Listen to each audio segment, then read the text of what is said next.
Alors, bienvenue tout le monde dans ce module sur le brainstorming. Alors, dans ce module, on va parler du brainstorming, on va parler du concept et on va parler un petit peu d'un théorie de brainstorming, de la pensée logique contre la pensée latérale, dans lesquelles on va utiliser pour analyser les méthodes de brainstorming de Parlement européen des jeunes, qui sont, dans mon avis, un peu nulles. Mais vous allez comprendre pourquoi dans ce module. Alors, premièrement, il y a deux types de pensées que nous avons l'habitude d'entendre parler. Une qui s'appelle logique latérale. On ne pense pas seulement soit logique ou soit latérale, mais il y a un spectre entre les deux. Premièrement, qu'est-ce que c'est la pensée logique? La pensée logique, c'est d'avoir peu de quantité d'idées. Donc, par exemple, j'ai un problème, je veux sortir de ma chambre. Je fais comment? Premièrement, A, il y a une porte. B, il y a une fenêtre. Je dis, la porte, c'est peut-être mieux comme idée, donc je prends la porte. Voilà. La pensée logique, c'est vraiment rapide, on prend peu d'idées, on va analyser vite fait quelle est la meilleure idée entre eux, et on va développer cette idée.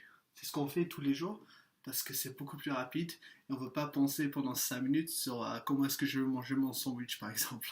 On a une autre pensée, la pensée latérale. Alors la pensée latérale, on va commencer avec l'idée A, pour aller à l'idée J, pour aller à l'idée M, pour enfin retrouver B. Et peut-être qu'on va toujours trouver la réponse B à la fin. Donc, c'est-à-dire qu'ici, dans ma chambre, je vais dire comment est-ce que je sors. Alors, je vois une lumière, je vois le mur, je vois ce truc-là, je vois la porte, je vois un bureau, je vois la table. Qu'est-ce que je peux faire? Je dis, ok, je peux utiliser ces choses ensemble. Je vais utiliser le bureau avec la table et avec la longe là-bas pour former un espèce de corde pour sortir la fenêtre et je peux sortir beaucoup plus rapidement que par la porte. Super! Donc en fait, la pensée latérale, on peut avoir des idées super créatives, super innovatives, sauf que il faut se forcer à penser d'une manière complètement différente qu'on a l'habitude de faire. Et c'est pour ça qu'on utilise le brainstorming. Le brainstorming, si tu veux, c'est une technique pour nous faire pousser dans la pensée latérale au lieu de la pensée logique quand on parle des résolutions. Parce que quand on a un problème et on est à 5-10 personnes à discuter sur ce problème, si on utilise la pensée latérale, on va peut-être pouvoir trouver des solutions incroyables qu'on n'a jamais pensé avant. Donc, c'est pour ça qu'il faut qu'on utilise la pensée latérale. Alors, pour voir si quelque chose est logique ou latéral, il y a trois critères. Premièrement, c'est la quantité. Pensée logique, il y a peu de quantité. Pensée latérale, il y a énormément de quantité. Les liens entre les idées. Ok? C'est surtout les liens entre les idées. Pourquoi les liens? Alors, je vais vous donner un exemple. Il y a 3 ans, j'étais dans une session en Lettonie et notre président nous avons donné le but de créer un tour énorme avec de matériel de community work qu'on aimait. Et après 10 minutes, on a fait un petit tour de merde qui est tombé. On s'est dit, comment est-ce qu'on peut faire? Moi, je m'ennuie. Moi, j'ai mis des post-it sur la tête de quelqu'un parce que je m'ennuie. Alors, cette idée en soi est nulle. Peut-être, logique pensée, quand on pense au niveau logique. Mais cette idée était incroyable au niveau latéral. Parce que quelqu'un a vu ce que je faisais, il a fait le lien entre ça et une autre idée. Il a dit, attends, si on prend tout le matériel et on colle ça sur quelqu'un pour former un tour, quelqu'un d'autre a dit, ah parfait, en plus, on a quelqu'un dans notre groupe qui fait 1m90, on peut le mettre sur lui. Quelqu'un d'autre a dit, ah oui, il peut même aller sur mes épaules. Parfait, et on a même pris un balai pour mettre au fond, on a créé un truc à 4 mètres, quoi. Et on a vraiment créé un truc vraiment bien en quelques minutes, juste parce que j'avais une idée stupide de mettre des post-it sur la tête de quelqu'un. Donc, c'est pour ça qu'on dans le PLG, on dit qu'il n'y a pas de mauvaises idées. Il n'y a pas de mauvaises idées parce que toutes les idées peuvent créer des liens.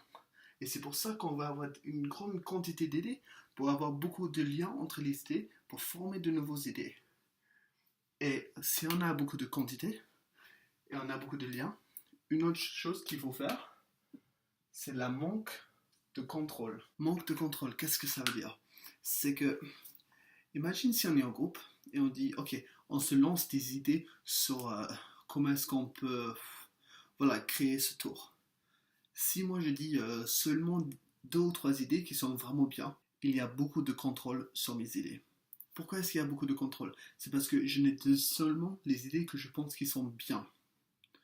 Quand on veut penser au niveau latéral, il faut pas dire est-ce que c'est bien ou pas bien. Il faut juste lancer des idées une après l'autre après l'autre. Pour construire un tour, je peux dire euh, utiliser des chiens. Oui, on n'a pas de chien, mais bon. Euh, il faut juste ne pas avoir de contrôle sur vos idées. Beaucoup, beaucoup, beaucoup d'idées à la fois. Donc, mais au niveau de logique, il faut vraiment avoir de contrôle sur les idées parce que sinon on va dire n'importe quoi avec nos peu d'idées. Mais au niveau latéral, si on n'a pas de contrôle, c'est bien parce qu'on peut vraiment avoir quelque chose de créatif, un peu différent et on peut vraiment trouver des bonnes idées après. Donc voici les trois critères. Premièrement, c'est la quantité. Logique, peu. Latéral, énormément quantité. Les liens. Logique, il n'y a pas vraiment des liens entre les idées. Latéral, il y a beaucoup de liens partout, partout pour créer de nouvelles idées. Et le contrôle. Logique, on contrôle nos idées, on vérifie qu'ils sont de bonne qualité. Latéral, on s'en fout de la qualité. Les idées sont des idées. Mais de la post-it sur la tête de quelqu'un, c'est une idée comme de dire de construire un tour avec du papier et du scotch pour faire plus grand. Les deux idées sont équivalentes au niveau de pensée latérale. Donc maintenant qu'on a ces trois critères, il faut penser quelle méthode est-ce qu'on utilise en POJ. Alors il y a la méthode classique que vous allez voir qui est nulle. Il est vraiment nul. Vous savez tous la méthode dans laquelle il y a le chair qui dit ok, prenez tous plein de post-it, écrivez 10 idées chacun sur une post-it et après vous allez les lire à haute voix, etc. Premièrement, quantité. Si vous avez 10 délégués, 10 idées, c'est vrai, 100 idées. Ça, c'est haute quantité, ça c'est très bien. Les liens. Est-ce qu'il y a des liens entre les idées? Si moi, j'écris des idées, et toi, tu écris des idées, il n'y a pas de lien entre nos idées. Moi, je suis que limité à ma propre perception. Je ne peux pas utiliser tes idées et dire attends, ouais, ça c'est bien, on peut faire telle chose. Et quelqu'un d'autre ne peut pas nous voir ce que nous on fait et puis créer d'autres idées. Donc il y a vraiment, vraiment, vraiment une limite des liens. Et la quantité, c'est seulement bien s'il y a des liens. Donc c'est vraiment plutôt logique que latéral pour l'instant. Et le contrôle. Alors, les délégués, vous savez tous que les délégués, en groupe, ils ne veulent pas avoir la honte. Ils ne veulent pas dire un truc que les autres vont le regarder en disant vraiment, t'as dit ça? Ils ne veulent pas avoir ça. Donc, ils vont vraiment, vraiment contrôler leurs idées. Ils vont sortir que des bonnes idées. Donc, il y a beaucoup de contrôle aussi. Donc, la méthode classique de PEJ, moi je dirais qu'elle se situe ici. Et si nous, notre but c'est d'utiliser brainstorming pour faire sortir la logique et faire entrer la pensée latérale, cette méthode ne le fait pas. Il faut regarder d'autres méthodes et dire ok, est-ce que ma méthode arrive à créer des liens entre les idées? Est-ce qu'elle réduit le contrôle de la qualité? Et est-ce qu'elle augmente la quantité d'idées? Et si oui, oui et oui, c'est une bonne méthode. Je vais donner un exemple. Alors, un exemple que moi je fais très très souvent, je commence avec seulement 2 post-it par personne. Je distribue. Je dis, vous avez 2 minutes pour écrire 2 idées. Donc là, premièrement, ça va être la haute qualité, pas beaucoup de liens, pas beaucoup de quantité, mais beaucoup de contrôle. Donc la première fois, c'est vraiment pensée logique. Mais après qu'on a pris toutes ces idées, on les a lues à haute voix, on a mis sur le placard, etc. Sur le flipchart, je leur dis ok parfait, voici encore 2 post-it chacun. Maintenant vous avez 1 minute pour sortir encore 2 idées. Donc là ils doivent écrire plus et commencer à faire des liens entre les dernières idées qui étaient lues à haute voix et les nouvelles idées. Ça augmente la quantité parce que là ça fait déjà 4 par personne, donc si on a 10 délégués, ça fait déjà 40 idées pour l'instant. Et le contrôle, en leur donnant que une minute pour écrire 2 idées, ils ne peuvent pas vraiment contrôler la qualité de leurs idées. Pas trop. Et ensuite, je les prends, les post-it, on les lit à haute voix, etc. On met sur le flipchart. Et là ensuite, je donne encore 2 post-it chacun. Et là, ils ont 30 secondes pour écrire 2 idées. Et là, la quantité a augmenté énormément. Les liens, il y a encore plus de liens entre les idées des délégués. Et le contrôle encore moins parce qu'ils ont encore moins de temps pour écrire ces idées. Et si on a le temps, je fais encore un tour, encore 2 tours après. Chaque fois entre 30 secondes et 1 minute pour écrire 2 idées. Donc là, au fur et à mesure, ils ont énormément de quantité. Au fur et à mesure, ils font les liens entre leurs idées à chaque fois. Et au fur et à mesure, ils ont moins en moins de contrôle sur leurs idées. Donc là, cette méthode-là, elle est pas mal latérale. C'est vraiment une méthode qui aide les délégués à se pousser vers le côté latéral. Une autre méthode s'appelle Hitchhikers. Hitchhikers, c'est les autostoppeurs. Et c'est une autostoppeur d'idées. Et ça marche comme ça.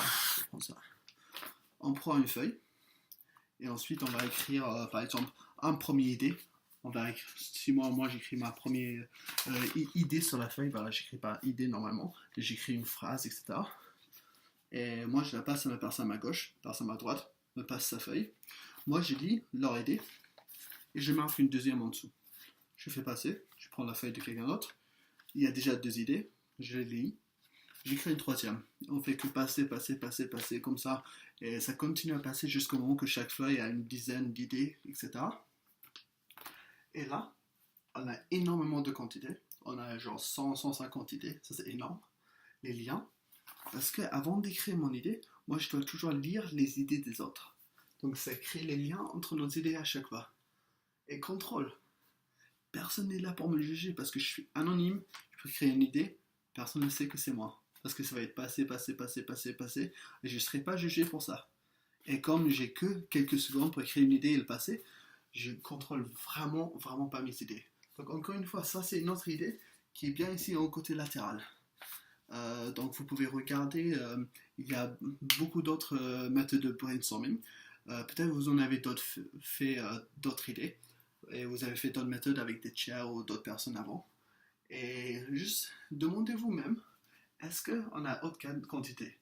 Et si on a haute quantité, est-ce qu'il y a des liens entre ces idées? Et même s'il y a des liens, est-ce qu'on contrôle la qualité?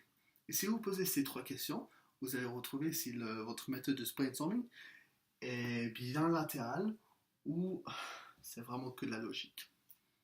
J'espère que ce module vous aide. Et voici le brainstorming.